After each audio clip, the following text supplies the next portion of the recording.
Capítulo 23. O regime alimentar e a saúde. Nosso corpo é formado pela comida que ingerimos. A constante desgaste dos tecidos do corpo. Todo movimento de qualquer órgão implica um desgaste, o qual é reparado por meio do alimento. Cada órgão do corpo requer sua parte de nutrição.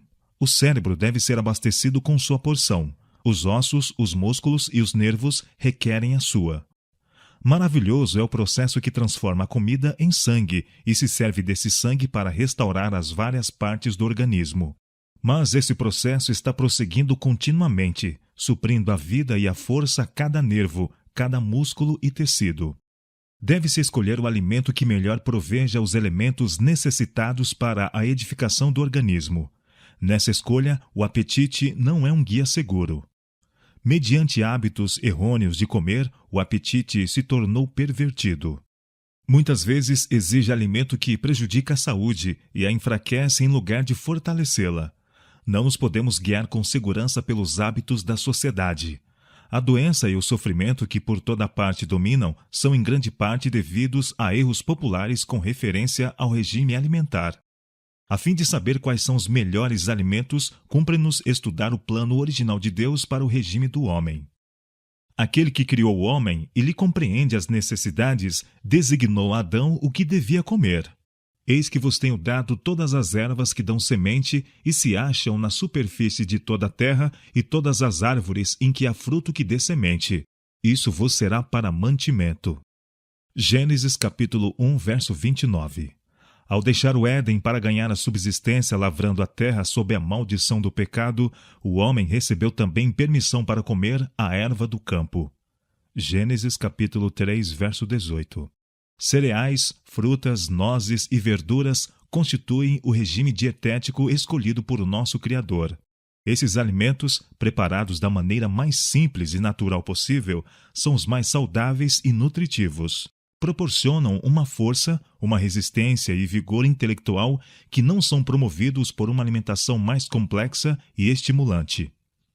Mas nem todas as comidas saudáveis em si mesmas são igualmente adequadas a nossas necessidades em todas as circunstâncias. Deve haver cuidado na seleção do alimento. Nossa comida deve ser de acordo com a estação, o clima em que vivemos e a ocupação em que nos empregamos. Certas comidas apropriadas para uma estação ou um clima não são para o outro.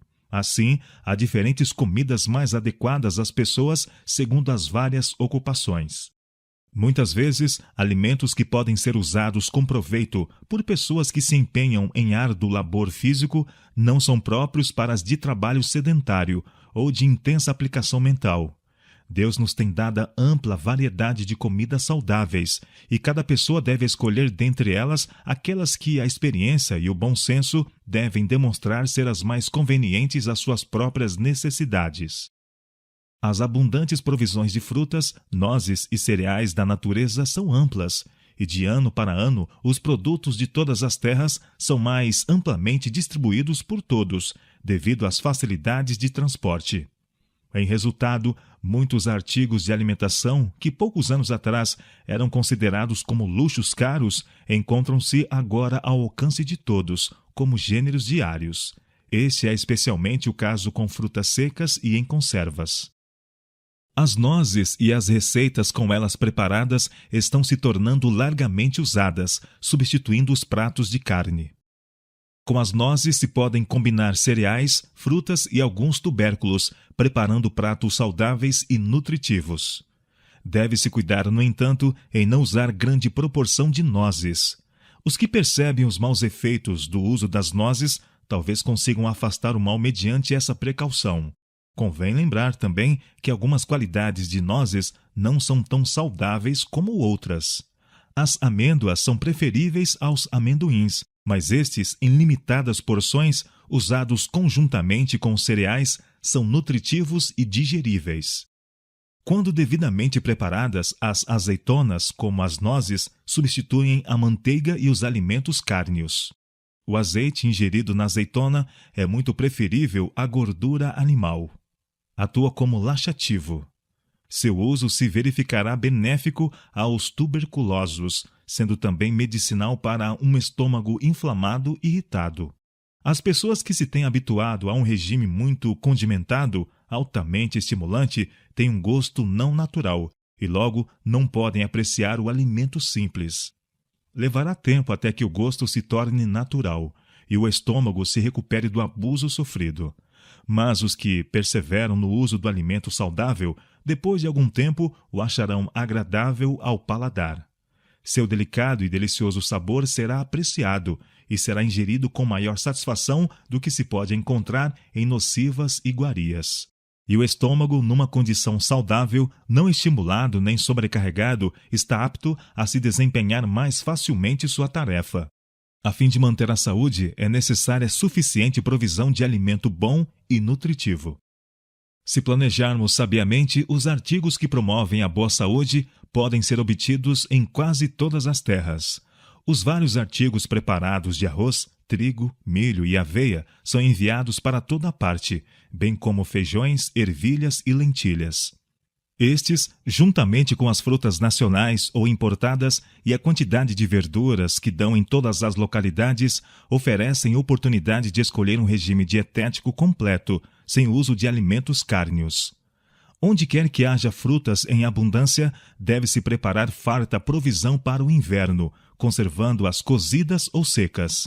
As frutas pequenas, como morangos, amoras, groselhas e outras, podem dar com vantagem em muitos lugares onde são pouco usadas, sendo negligenciado o seu cultivo. Para conservas domésticas, os vidros devem ser usados sempre que possível, de preferência as latas. É especialmente digno de atenção que as frutas, a serem conservadas, estejam em boas condições.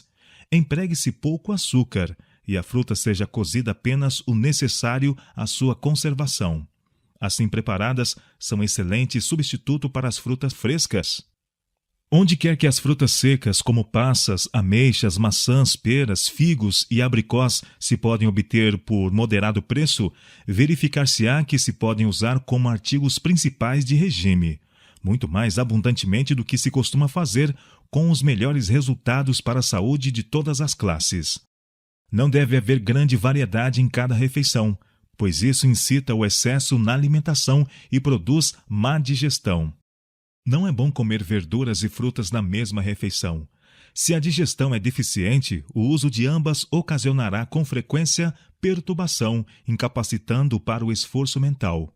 Melhor é usar as frutas numa refeição e as verduras em outra. O cardápio deve ser variado. Os mesmos pratos preparados da mesma maneira não devem aparecer à mesa refeição após refeição, dia após dia.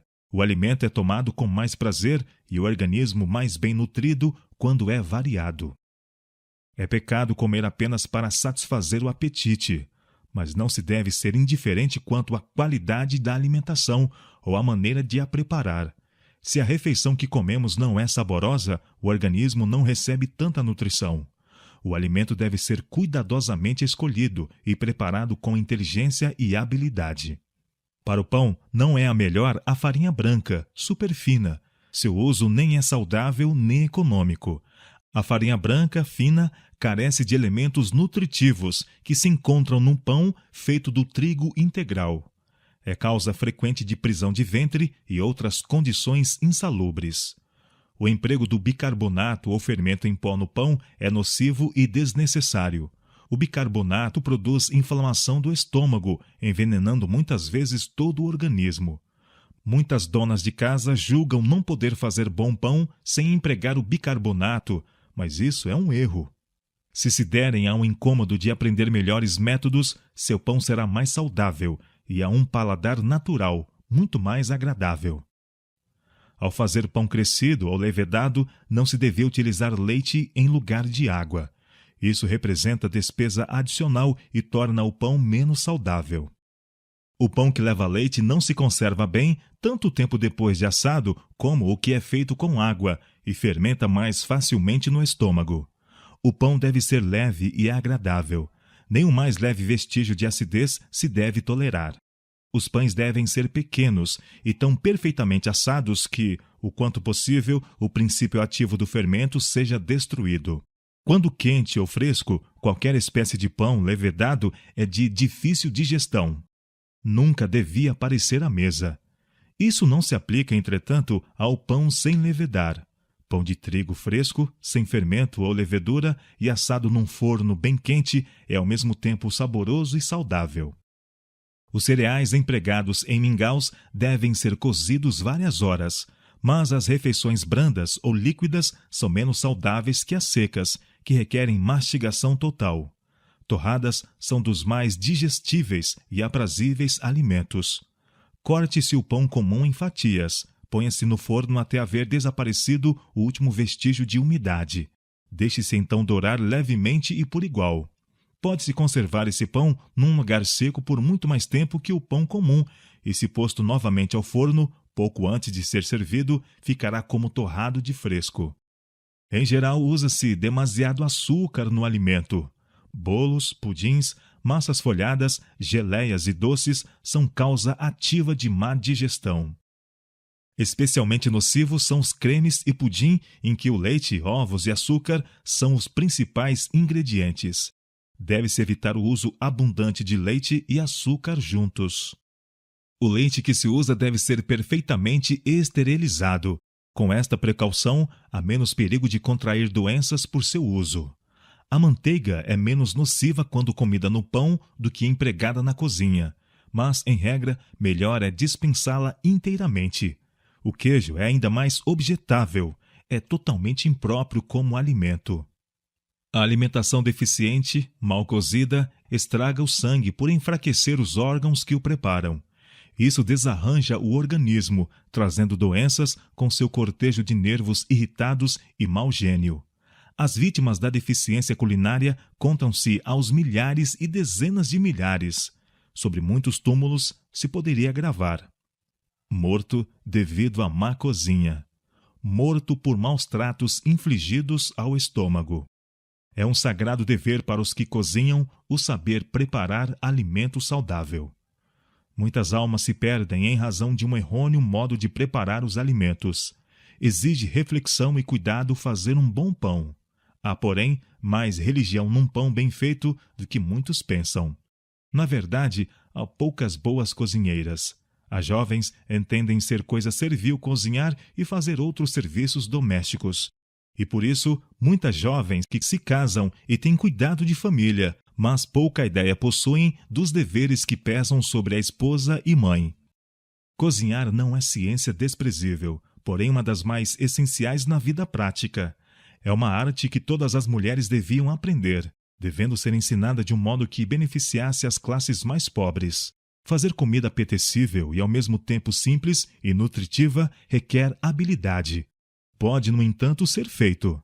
As cozinheiras devem saber preparar alimento de maneira simples e saudável e de modo que seja mais apetecível e mais são, justo por causa de sua simplicidade. Toda mulher que se encontra à frente de uma família e ainda não entende a arte da cozinha saudável deve decidir aprender aquilo que é tão essencial ao bem-estar de sua casa. Em muitos lugares, escola de arte culinária saudável oferecem ensejo de uma pessoa se instruir nesse sentido.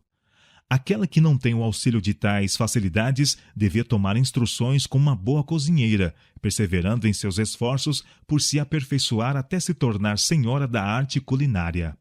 É de vital importância a regularidade no comer. Deve haver tempo determinado para cada refeição. Nesta ocasião, coma cada um o que o organismo requer e depois não tome nada mais até a próxima refeição. Muitas pessoas comem quando o organismo não sente necessidade de alimento, em intervalos irregulares e entre as refeições, porque não tem suficiente força de vontade para resistir à inclinação. Quando em viagem, alguns estão continuamente mordicando, se lhes chega ao alcance qualquer coisa de comer. Isso é muito nocivo.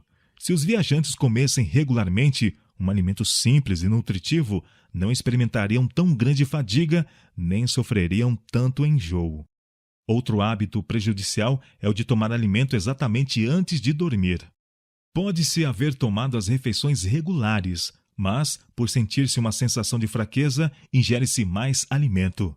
Mediante a condescendência, essa prática errônea se torna um hábito e tantas vezes tão firmemente fixado que se julga impossível dormir sem comer.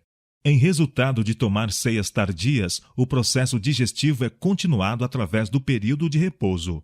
Mas, embora o estômago trabalhe constantemente, sua função não é bem feita. O sono é mais vezes perturbado por sonhos desagradáveis e pela manhã a pessoa acorda sem se haver descansado e com pouco apetite para a refeição matinal. Quando nos deitamos para repousar, o estômago já devia ter concluído a sua obra, a fim de, como os demais órgãos do corpo, fruir repouso. Para as pessoas de hábitos sedentários, as ceias da tarde e da noite são particularmente nocivas. Para essas, as desordens criadas são geralmente o começo de doenças que findam na morte. Em muitos casos, a fraqueza que leva a desejar alimento é sentida porque os órgãos digestivos foram muito sobrecarregados durante o dia. Depois de digerir uma refeição, os órgãos que se empenharam nesse trabalho precisam de repouso.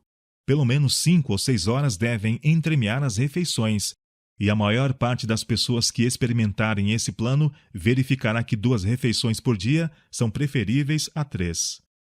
A comida não deve ser ingerida muito quente nem muito fria.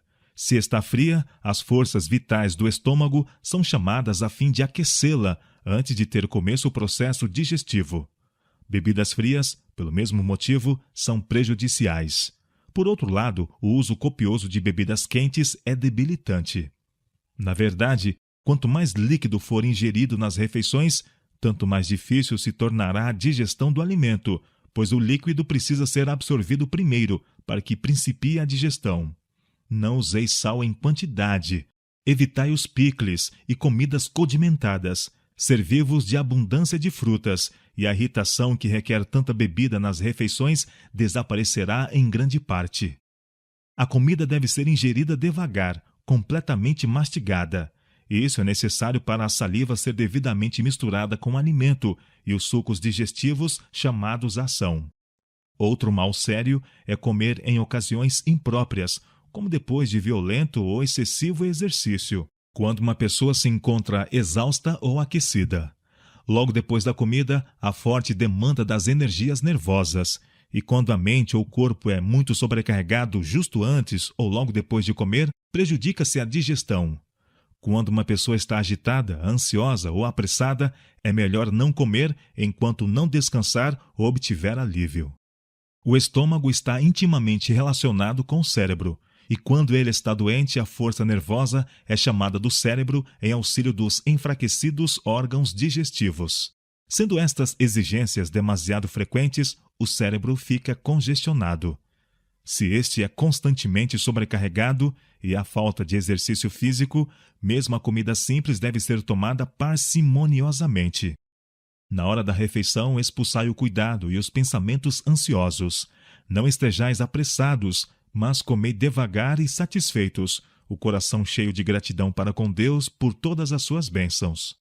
Muitas pessoas que rejeitam a carne e outros pesados e nocivos artigos pensam que, porque sua comida é simples e sã, podem condescender com apetite sem restrições, comendo excessivamente, por vezes até a gulodice.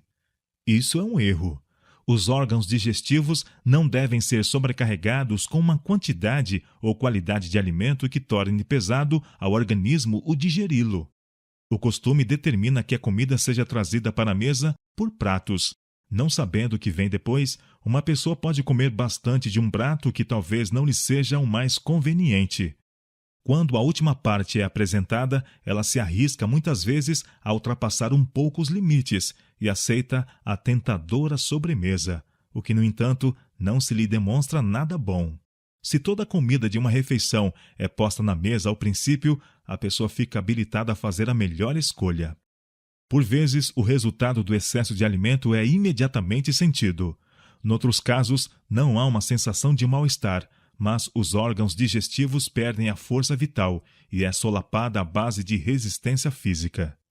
Alimento em excesso pesa no organismo, produzindo um estado mórbido febricitante. Chama uma indevida quantidade de sangue para o estômago, causando resfriamento nos membros e extremidades. e impõe pesada carga aos órgãos digestivos, e quando os mesmos têm executado sua tarefa, resta uma sensação de desfalecimento e fraqueza. Pessoas que estão continuamente a comer em excesso chamam fome a essa sensação de esvaimento. É, porém, causado pelo estado de exaustão dos órgãos digestivos. Há por vezes torpor do cérebro, com indisposição para o esforço físico e mental. Sentem-se esses desagradáveis sintomas porque a natureza realizou seu trabalho à custa de um desnecessário dispêndio de força vital, achando-se completamente exausta. O estômago está dizendo: dá-me repouso. Por parte de muitos, todavia, a fraqueza é interpretada como um pedido de mais alimento, de modo que, em lugar de conceder descanso ao estômago, lançam-lhe em cima outra carga. Em consequência, os órgãos digestivos se acham com frequência gastos quando deviam se encontrar em condições de prestar bom serviço.